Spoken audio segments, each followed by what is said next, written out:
So post release ಮಾಡಿದ ತಕ್ಷಣ ನಮ್ಮ ತಲೆಯಲ್ಲಿ ಏನಾದ್ರು ಪೋಸ್ಟಲ್ಲಿ ನೋಡ್ಬಿಟ್ಟು ಎಲ್ಲ ರೆಕಗ್ನೈಸ್ ಮಾಡ್ತಾರೆ, ನಿರೂಪನ, ಅವಂತಿಕಾ, ರಾಧಿಕಾ ಇರ್ನಲ್ಲ. ಸೊ ಅಲ್ಲಿ ಹೋಗೋದು ಯಾವುದೋ ಒಂದು ಗೋಡೆ ಮೇಲೆ ಪೋಸ್ಟರ್ ಕಾಣಿಸಲ್ಲ, ಸುಮ್ಮನೆ ಹೋಗ್ಬಿಟ್ಟು ನಿಂತ್ಕೊಳ್ಳೋದು ಹಿಂಗೆ. ಒಬ್ಬರೂ ಗುರ್ತಿಡಿತಾ ಇರಲ್ಲ, ಬಿಕಾಸ್ ಅವ್ರಿಗೆ ಅದು ಯಾರು ಅಂತ ಗೊತ್ತಿಲ್ಲ. That is when we decide ಆ ಮುಖದ ಪೋಸ್ಟರ್ ಏನಿದೆ, ಸೊ ಅವತ್ತಿಗೆ ಪೋಸ್ಟರ್ ಡಿಸೈನಿಂಗು ನಾನೇ ಮಾಡಿದ್ದು ಆ ಸಿನಿಮಾದು. ಸೊ ಫಸ್ಟಿಗೆ ನನ್ನ ಐಡಿಯಾ ಇದೆ ಮುಖದ ಪೋಸ್ಟರ್ ಹಾಕಬೇಕು ಅಂತ. ಬಟ್ ಎಲ್ಲರೂ ಅವಾಗ ಸರ್ ಈ ಥರ ಇದ್ರೆ ಆರ್ಟ್ ಫಿಲ್ಮ್ ಅನ್ಕೋತಾರೆ ಅಂತ ಒಂದು 10 ಜನ ಹೇಳಿದ್ರು. 10 ಜನ ಹೇಳ್ತಾನೆ ಮೇ ಬಿ ನಿಜ ಇರ್ಬೋದು ಅಂತ. ಆಡಿಯೋ ರಿಲೀಸ್ ಪೋಸ್ಟಲ್ಲಿ ಆ್ಯಕ್ಚುಲಿ ಮುಖ ಇರಲಿಲ್ಲ, ಯಾರು ಏನು ಅದ್ರ ಬಗ್ಗೆ ಕಮೆಂಟು ಮಾಡಲಿಲ್ಲ. ಅವಾಗ ನಾನು ನಮ್ಮ ಪ್ರೊಡ್ಯೂಸರ್ಗೆ ಹೇಳಿದೆ, ಸರ್ ಆ ಮುಖನೇ ನಮಗೆ ಒಂದು ಐಡೆಂಟಿಟಿ ಇದ್ದಂಗೆ, ಬಿಕಾಸ್ ಹೀರೋ ಯಾರು ಅಂತ ಗೊತ್ತಿಲ್ಲ, ಬೇರೆ ಯಾರೂ ಗೊತ್ತಿಲ್ಲ, ಸಾಯಿ ಕುಮಾರನ್ನ ನಾವು ತೋರ್ಸೋಕ್ಕಾಗಲ್ಲ. So let's go with this ಅಂತ. ಸೊ ಅದಾದಮೇಲೆ ಯಾವುದೇ ಪೋಸ್ಟರ್ ಬಿಟ್ಟರು ನಾವು ಮುಖ ಇರೋದು, ಆ್ಯಂಡ್ ಅದೇ ನಮ್ಮ ಐಡೆಂಟಿಟಿ ಆಗೋಯ್ತು. ಇವತ್ತಿಗೂ 10 ವರ್ಷ ಆದಮೇಲೂ ನಾವು ಟೈಟ್ಲ್ ಹಾಕಬೇಕು ಅಂತಿಲ್ಲ, ಮುಖ ಹಾಕಿದ ತಕ್ಷಣ ಇದು ರಂಗಿತ್ ರಂಗ ಅಂತ ಗೊತ್ತಾಗುತ್ತೆ. ಸರಿ ಸರ್, ಸಾಯಿ ಸರ್ ತುಂಬ ಹೆಮ್ಮೆಯಿಂದ ಹೇಳ್ಕೊಂಡ್ರು ಸರ್. ಯಾಕಂದರೆ ಅವರ 50 ವರ್ಷದ ಒಂದು ವೃತ್ತಿ ಜರ್ನಿ, ಅದ್ರ ಮೊದಲು 2 ಸಿನಿಮಾ, ಒಂದು ಪೊಲೀಸ್ ಸ್ಟಾರ್ ಮತ್ತೊಂದು ಲೈಫ್ ಕೊಟ್ಟಿದ್ದು ನನಗೆ ರಂಗಿತ್ ರಂಗ ಅಂತ ಲೆಜೆಂಡರಿ ಆ್ಯಕ್ಟರ್ ಕಡೆಯಿಂದ ಈ ಥರದೊಂದು ಮಾತು ಕೇಳೋದಿದೆಯಲ್ಲ? ಇಲ್ಲ, ಆ ಮಾತು ಆ ವಾಯ್ಸಲ್ಲಿ ಕೇಳೋದಿದೆಯಲ್ಲ, ಅದು ಅಂದರೆ that is why he such a big actor. ಯಾಕಂದರೆ ಅವರು ಫಸ್ಟ್ ನಾನು ನರೇಟ್ ಮಾಡಿದಾಗಿಂದ ಹಿಡಿದು ಆ ಸಿನಿಮಾ ರಿಲೀಸ್ ಆಗೋವರೆಗೂ ನನಗೆ ಯಾವತ್ತೂ ನಾನು ಯಾರೋ ಒಂದು ದೊಡ್ಡ ಆ್ಯಕ್ಟ್ರ್ ಜೊತೆ ಮಾಡ್ತಾಯಿದ್ದೀನಿ ಅಥವಾ ಏನೋ ಒಂದು ಕಷ್ಟ ಆಗ್ಬೋದು, ಇದು ಏನೂ ಇರಲ್ಲ. ಯಾಕಂದರೆ ನನಗೆ ಇನ್ನೂ ನೆನಪಿದೆ, ಫಸ್ಟ್ ಸೀನು ಬಾವಿ ಹತ್ರ ಬರ್ತಾರೆ, ನಿರೂಪನ ಮೀಟ್ ಆಗ್ತಾರೆ. That was the first scene ಅವ್ರದ್ದು ಶೂಟ್ ಮಾಡಿದ್ದು. ನಾವು ಶೂಟ್ ಮಾಡೋ ಟೈಮಲ್ಲಿ ಅವರು ಬಂದು ಹಿಂಗೆ ನನ್ನ ಹೆಸರು ತೆಂಕಬೈಲ್ ಕಾಳಿಂಗ ಭಟ್ಟ ಅಂತ ಹೇಳಿದ್ರು. ಸೊ ನಾನು ಹೇಳಿದೆ, ಸರ್ ಈ ಕ್ಯಾರೆಕ್ಟ್ರು ನಾವು ತುಂಬ ಅಂದರೆ ಹಂಬಲ್ ಪರ್ಸನ್ ಇವನು, ಯಾಕೆಂದರೆ ಕ್ಲೈಮ್ಯಾಕ್ಸಲ್ಲಿ ಆ ಚೇಂಜ್ ಓವರ್ ಕಾಣಬೇಕಲ್ಲ, ಇಲ್ಲಿ ತುಂಬ ಹಂಬಲ್ ಆಗಿ ಇರಬೇಕು ಅವನು. ಆಮೇಲೆ ಇಲ್ಲೋ ನಾನು ಕಾಣಿಸ್ತು ನನಗೆ ಪಾಕೆಟಲ್ಲಿ. ಅದೇನು ಸರ್ ಅಂತ ಕೇಳಿದೆ. ಅದು ನನ್ನ ಅಮ್ಮನ ಫೋಟೋ ನಾವು ಯಾವಾಗಲೂ ಇಟ್ಕೋತೀನಿ ಅಂತ. ಅವಾಗ ನನಗೆ ಅನ್ನಿಸಿದ್ದು ಕ್ಯಾರೆಕ್ಟ್ರಿಗೂ ವರ್ಕ್ ಆಗುತ್ತೆ, ಯಾಕೆ ಕ್ಯಾರೆಕ್ಟ್ರು ವೆರಿ ಪಾಸಿಟಿವ್ ಅಲ್ವಾ. ಸೊ ಇರಲಿ ಸರ್, ಚೆನ್ನಾಗಿದೆ ಅಂತ ಹೇಳ್ಬಿಟ್ಟು ಇಮಿಡಿಯೇಟ್ ನೆಕ್ಸ್ಟ್ ಟೇಕಲ್ಲಿ ಅವರು ನನ್ನ ಹೆಸರು ತೆಂಕಬೈಲ್ ಕಾಳಿಂಗ ಭಟ್ಟ ಅಂತ ಮಾಡಿದ್ರು. ಅಂದರೆ ದಟ್ ಶಿಫ್ಟ್ ಇದೆಯಲ್ಲ, ಅದು ವೆರಿ ಫ್ಯೂ ಆ್ಯಕ್ಟರ್ಸ್, ಗ್ರೇಟ್ ಆ್ಯಕ್ಟರ್ಸ್ಗೆ ಪಾಸಿಬಲ್ ಅದು, ಆ ಥರ ಶಿಫ್ಟ್ ಆಗೋದು. ಬಿಕಾಸ್ ನಾವೆಲ್ಲ ಅವ್ರದ್ದು ಕೇಳಿದ್ರು ಏಯ್ ಅಂತ ಮಾತಾಡಿಕೊಂಡು ಮಾಡ್ತಾಯಿದ್ದೆ. ನನಗೆ ಅವತ್ತು ನೆನಪಿದೆ, ನನಗೆ ಅಲ್ಲಿ ಟೆಕ್ನಿಷಿಯನ್ಸ್ ಎಲ್ಲ ಯಾರು ಯೂನಿಟಲ್ಲಿ ಯಾರ್ಯಾರು ಇದ್ದರು ಎಲ್ಲರೂ, ಸರ್ ನೀವೇನು ಸರ್ ಏಯ್ ಅಂತದ್ರ ಕೈಲಿ ಈ ಥರ ಎಲ್ಲ ಮಾತಾಡಿಸ್ತಾ ಇದ್ದೀರಾ ಅಂತ. ಆ್ಯಂಡ್ ಬಿಕಾಸ್ ತುಂಬ ಜನ ಅಂದ್ಕೊಂಡಿದ್ದು ಏನೋ ಆರ್ಟ್ ಫಿಲ್ಮ್ ಮಾಡ್ತಾಯಿದ್ದೀವಿ ನಾವು ಅಂತ.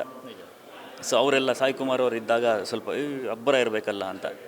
ಇಲ್ಲ ಇದು ಸಿನಿಮಾಗಿದೆ ಬೇಕಾಗಿರೋದು ಅಂತ. ಸೊ ಐ ಥಿಂಕ್ ಅವರಿಗೆಲ್ಲ ಸಿನಿಮಾ ರಿಲೀಸ್ ಆದಮೇಲೆ ಗೊತ್ತಾಗಿದೆ. ಇನ್ಫ್ಯಾಕ್ಟ್ ಇವನ್ ಟೀಮಲ್ಲಿ ವರ್ಕ್ ಮಾಡ್ತಾ ಇದ್ದವ್ರಿಗೂ ಕೆಲವು ಇಂಪಾರ್ಟೆಂಟ್ ಟೆಕ್ನಿಷಿಯನ್ಸ್ ಬಿಟ್ಟರೆ ಎಲ್ರಿಗೂ ಇದು ಯಾವ ರೀತಿ ಸಿನಿಮಾ ಏನು ಅನ್ನೋದು ಸಿನಿಮಾ ರಿಲೀಸ್ ಆದಮೇಲೆ ಗೊತ್ತಾಗಿದ್ದು. ಸರ್, ವೇದಿಕೆ ಮೇಲೆ ಮಾತನಾಡ್ತಾ ತಂದಿರೋ, ಯಾಕೆಂದರೆ ಪ್ರತಿ ಹೆಜ್ಜೆನಲ್ಲಿ ನಿಮ್ಮ ಜೊತೆ ನಿಂತಿದ್ದಾರೆ. ಸೊ 1-2 ವಿಚಾರಗಳು ಹೇಳಿದರು. ಒಂದು, ಅಮೆರಿಕದಲ್ಲಿ 50 ದಿನ ಪೂರೈಸಿದಂಥ ಮೊದಲ ಸಿನಿಮಾ ಇಲ್ಲಿಂದನೇ ಸ್ಟಾರ್ಟ್ ಆಯಿತು ಅಂತ. ಅದ್ರ ಜೊತೆಗೆ ಯಶ್ ಅವರ ಒಂದು ಸಪೋರ್ಟ್ ಈ ಸಿನಿಮಾಗೆ ಸಿಕ್ಕಿದಂಥ ಮಾತು ಒಂದಷ್ಟು ಹೇಳಿದರು. ಸೊ ಅದೆಲ್ಲ ನೆನೆಸ್ಕೊಂಡ್ರೆ ಅದೇ ಯಶ್ ಅವರು ಆ್ಯಕ್ಚುಲಿ ನಾವು ಅವ್ರದ್ದು ಅವಾಗ ಮಾಸ್ಟರ್ ಪೀಸ್ ಶೂಟಿಂಗ್ ನಡೀತಾ ಇತ್ತು ಶ್ರೀರಂಗಪಟ್ಟಣದಲ್ಲಿ. ಸೊ ಅಲ್ಲಿ ಭೇಟಿಯಾಗಿದ್ದವ್ರನ್ನ ಚಿಕ್ಕಣ್ಣ ಅವ್ರನ್ನ ಮೂಲಕ ಅವರು ನಮ್ಮನ್ನು ಕರೆಸಿದ್ರು. ಟ್ರೈಲರ್ ನೋಡ್ಬಿಟ್ಟು ತುಂಬ ಇಷ್ಟಪಟ್ಟು, ತುಂಬ ಚೆನ್ನಾಗಿ ಮಾಡಿದ್ದೀರಾ, ನನ್ನ ಕಡೆಯಿಂದ ಸಪೋರ್ಟ್ ಬೇಕು, ನಾನು ಮಾಡ್ತೀನಿ ಅಂತ ಹೇಳ್ಬಿಟ್ಟು ಒಂದು ಬೈಟೆಲ್ಲ ಕೊಟ್ಟರು. ಅದಾದಮೇಲೆ ಅವರೇ ಒಂದು ಇಂಟ್ರೆಸ್ಟಲ್ಲಿ ಸಿನಿಮಾ ನೋಡ್ತೀನಿ ಅಂತ ಹೇಳ್ಬಿಟ್ಟು ಇದೇ ರೇಣುಕಾಂಬದಲ್ಲಿ ಸಿನಿಮಾ ನೋಡಿಬಿಟ್ಟು ಫಸ್ಟು ಬಂದು ಗಟ್ಟಿಯಾಗಿ, ನನಗೆ ಗೊತ್ತಾಗ್ತಾಯಿಲ್ಲ, ನಾನು ಆ್ಯಕ್ಚುಲಿ ಇಂಟರ್ವಲ್ಲಲ್ಲಿ ಹಿಂಗೆ ಸುಮ್ಮನೆ ನಾನು ಈ ಕಡೆ ಸೈಡಲ್ಲಿ ಕೂತೀನಿ, ಅವ್ರು ಅಲ್ಲಿ ಕೂತಿದ್ದಾರೆ, ನಂಗೆ ನೋಡ್ತೀನಿ ಏನು ರಿಯಾಕ್ಷನ್ ಇರ್ಬೋದು ನಂಗೆ ಗೊತ್ತಾಗ್ತಾಯಿಲ್ಲ, ಯಾಕಂದರೆ ಸ್ಟ್ರೈಟ್ ಹಿಂಗೆ ಕೂತಿದ್ದಾರೆ. ದೆನ್ ಓಕೆ ಇಷ್ಟ ಆಯ್ತಲ್ವೋ ಗೊತ್ತಿಲ್ಲ, ಇಂಟರ್ವಲ್ ಆಯಿತು. ಇಂಟರ್ವಲ್ ಏನೋ ರೆಸ್ಟ್ ರೂಮ್ ಹೋದರು, ಬಂದರು ವಾಪಸ್ಸು. ಏನು ನಾನು ಡಿಸ್ಟರ್ಬ್ ಮಾಡೋಕ್ಕೆ ಹೋಗಲಿಲ್ಲ, ನಾನು ಪಾಡಗಿದ್ದೆ. ಫಿಲ್ಮ್ ಆಯಿತು. ಸೊ ನನಗೆ ಇವಾಗ ಕಾಮಿಡಿ ಫಿಲ್ಮ್ ಅಂದರೆ ನಕ್ಕಾಗಿ ರಿಯಾಕ್ಷನ್ ಗೊತ್ತಾಗುತ್ತೆ, ಇಲ್ಲ ಏನೋ ಮಾಸ್ ಫಿಲ್ಮ್ ಅಂದರೆ ವಿಜುವಲ್ ಹೊಡೆದ್ರೆ ಚಪ್ಪಾಡಿ ಹೊಡೆದ್ರೆ ಗೊತ್ತಾಗುತ್ತೆ. ಇದರಲ್ಲಿ ಏನೂ ಗೊತ್ತಾಗ್ತಾಯಿಲ್ಲ ನನಗೆ. ಎಲ್ಲ ಆದಮೇಲೆ ಬಂದು ಗಟ್ಟಿಗೆ ತಪ್ಕೊಂಡ್ಬಿಟ್ಟು ತುಂಬ ಚೆನ್ನಾಗಿ ಮಾಡಿದ್ರು. ಅವತ್ತಿಗೆ 2 hours 55 minutes ನಾವು already we wanted to edit the film ಕಮ್ಮಿ ಮಾಡಬೇಕು ಅಂತ. ಬಟ್ ಲೆಂತ್ ನೀವು ಕಟ್ ಮಾಡಲೇಬೇಕು, ತೊಂದರೆ ಆಗುತ್ತೆ ಅಂತ. ಅದು ಆ್ಯಕ್ಚುಲಿ ನಾವು we had a debate also. ನಾನು ಯಾಕೆ ಇರಬಾರ್ದು, ಕೆಲವು ಸಿನಿಮಾಗಳಿರುತ್ತಲ್ಲ ಇಷ್ಟು ಅಂತೆಲ್ಲ ಹೇಳಿದೆ. ಇರುತ್ತೆ, ಬಟ್ ಒಂದು ವ್ಯಾಲಿಡ್ ಪಾಯಿಂಟ್ ಹೇಳಿದ್ರು, ಇರುತ್ತೆ ಬಟ್ ನೀವು ಹೊಸಬ್ರು ಸಿನಿಮಾ, ನಿಮ್ಮದು ಶೋ ಎಷ್ಟು ಕೊಡ್ತಾರೆ ನಿಮಗೆ ದಿನಕ್ಕೆ. ಆವಾಗ ಅದು ನನಗೆ ಬಿಕಾಸ್ ತುಂಬ ಜನ ಹೇಳಿದ್ರು ಲೆಂತ್ ಬಗ್ಗೆ, ತುಂಬ ಜನ ಹೇಳಿದರು ಮುಂಚೆನೂ. ಬಟ್ ಈ ಪಾಯಿಂಟ್ ನನಗೆ ನಿಜ ಅನ್ನಿಸ್ತು. ಯಾಕೆಂದರೆ ಆ್ಯಸ್ ಇಟ್ ಈಸ್ ಶೋ ಕೊಡಲ್ಲ ಹೊಸಬರಿಗೆ. ಅದ್ರ ಮೇಲೆ ನಾನು 3 ಗಂಟೆ ಸಿನಿಮಾ ಮಾಡಿಬಿಟ್ರೆ ದಿನಕ್ಕೆ 2 ಶೋ ಕಟ್ಟಾಗ್ಬಿಡುತ್ತೆ ನನಗೆ.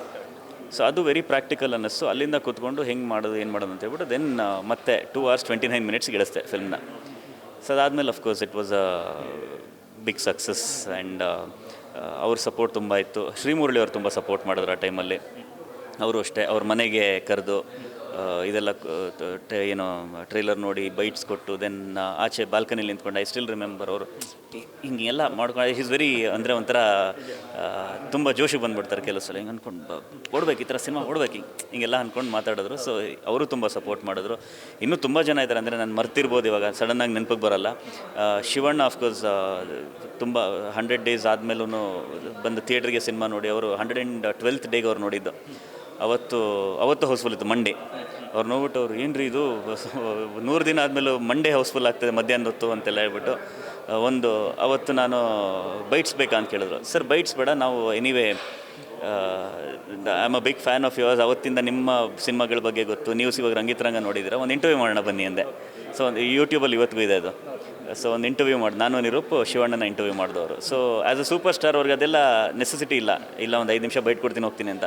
ಆಲ್ಮೋಸ್ಟ್ ಒಂದು 20 ನಿಮಿಷ 30 ನಿಮಿಷ ಇಂಟರ್ವ್ಯೂ ಕೊಟ್ಟರು ನಮಗೆ, ಅವ್ರ ಮನೆಗೆ ಕರೆಸ್ಬಿಟ್ಟು. ಸೊ ಆ ಥರ ತುಂಬ ಜನ ಸಪೋರ್ಟ್ ಮಾಡಿದ್ದಾರೆ. ಇವತ್ತಿಗೆ ಸಡನ್ನಾಗಿ ನನಗೆ ಜ್ಞಾಪಕಕ್ಕೆ ಬರ್ತಾ ಇಲ್ಲ. I still remember Appu sir phone ಮಾಡಿದರು ನನಗೆ. ಅವರು ಐ ಥಿಂಕ್ ನಾವು ಶಿವಮೊಗ್ಗದಲ್ಲೆಲ್ಲ ಇದ್ದವಾಗ ಜಸ್ಟ್ ರಿಲೀಸ್ ಆಗಿ ಚೆನ್ನಾಗಿ ಓಡ್ತಾಯಿತ್ತು ಫಿಲ್ಮು. ನನಗೆ ಅನ್ನೋನ್ ನಂಬರಿಂದ ಫೋನ್ ಬಂತು. ನಾನು ಅವಾಗೆಲ್ಲ ಫೋನು ಎತ್ತಾ ಇದ್ದೆ ಬೇರೆ. ಆ್ಯಂಡ್ ನನಗೆ ಯಾರು ತೆಗೆದೆ, ಹಾಂ ಹಲೋ ನಾನು ಪುನೀತ್ ರಾಜ್ಕುಮಾರ್ ಮಾತಾಡ್ತಿರೋದು. ಹಾಂ ಪುನೀತ್ ಹೇಳಿ ಅಂದೆ. ನನಗೆ ಗೊತ್ತಾಗಿಲ್ಲ ಅವರು ಅಂತ. 2 ನಿಮಿಷ ಏನು ಸಿನಿಮಾ ಮಾಡಿದ್ರು ತುಂಬ ಇಷ್ಟ ಆಯ್ತು. ಪುನೀತ್ ರಾಜ್ಕುಮಾರ್ ಅವ್ರು ಮಾತಾಡ್ತಾ ಇರೋದು ಅಂತ ಹೇಳ್ಬಿಟ್ಟು ಆಮೇಲೆ ಗೊತ್ತಾಯ್ತು ನನಗೆ. ಬಟ್ ಹಿ ವಾಸ್ ಲೈಕ್ ತುಂಬ ಹೊಗಳಿದ್ರು. ಅದಾದಮೇಲೆ ಫೈನಲಿ ಈ ಸೈಡ್ ಎಲ್ಲ ಕ್ಯಾರೆಕ್ಟರ್ಸ್ ಬಗ್ಗೆ, ರಫೀಕ್ ಕ್ಯಾರೆಕ್ಟರ್ ಸಖತ್ತಾಗಿತ್ತು, ಇದು ಚೆನ್ನಾಗಿತ್ತು, ಅದು ಚೆನ್ನಾಯಿತು ಅಂತ ಆಲ್ಮೋಸ್ಟ್ ಒಂದು 5 ನಿಮಿಷ ಮಾತಾಡಿದ್ರು. ಅದಾದಮೇಲೆ ಮನೆಗೆ ಹೋಗಿ ಭೇಟಿಯಾದೆ. So lot of things of course ನೆನೆಸ್ಕೊಂಡ್ರೆ ತುಂಬ ಮೆಮೊರೀಸ್ ಅವ್ರ ಜೊತೆ. ಅವ್ರದ್ದೊಂದಿತ್ತು. ಈವನ್ ಇವರು ರಾಘವೇಂದ್ರ ರಾಜ್ಕುಮಾರ್ ಅವರು ಅಷ್ಟೇ. ಅವರು ನನಗೆ ಮಂಡ್ಯದಲ್ಲಿದ್ದ ನಾವು ಫೋನ್ ಬಂದುಬಿಟ್ಟು ನಮ್ಮ ಕುಟುಂಬದ ಕಡೆಯಿಂದ ಏನೇ ಸಪೋರ್ಟ್ ಬೇಕಿದ್ರು ಹೇಳಿ, ನಮ್ಮ ಬಾಗಿಲು ಯಾವತ್ತೂ ನಿಮಗೋಸ್ಕರ ತೆಗೆದಿದೆ ಅಂತ ಹೇಳಿದ್ರು. ಸೊ ಅವ್ರನ್ನೂ ಹೋಗಿ ಮನೇಲಿ ಭೇಟಿಯಾಗಿ ಎಲ್ಲ ಮಾತಾಡ್ಸ್ಕೊಂಬಂದಿದ್ದೆ. ಆ್ಯಂಡ್ ಎಲ್ಲರೂ ನಮ್ಮ 200ನೇ ದಿನ ಸೆಲೆಬ್ರೇಷನ್ ಇತ್ತು, ಎಲ್ಲರೂ ಇನ್ವೈಟ್ ಮಾಡಿದ್ದೆ. ಅದರಲ್ಲಿ ತುಂಬ ಜನ ಬಂದಿದ್ದರು ಕೂಡ. So I think almost the entire industry ತುಂಬ ಸಪೋರ್ಟ್ ಮಾಡಿದ್ರು.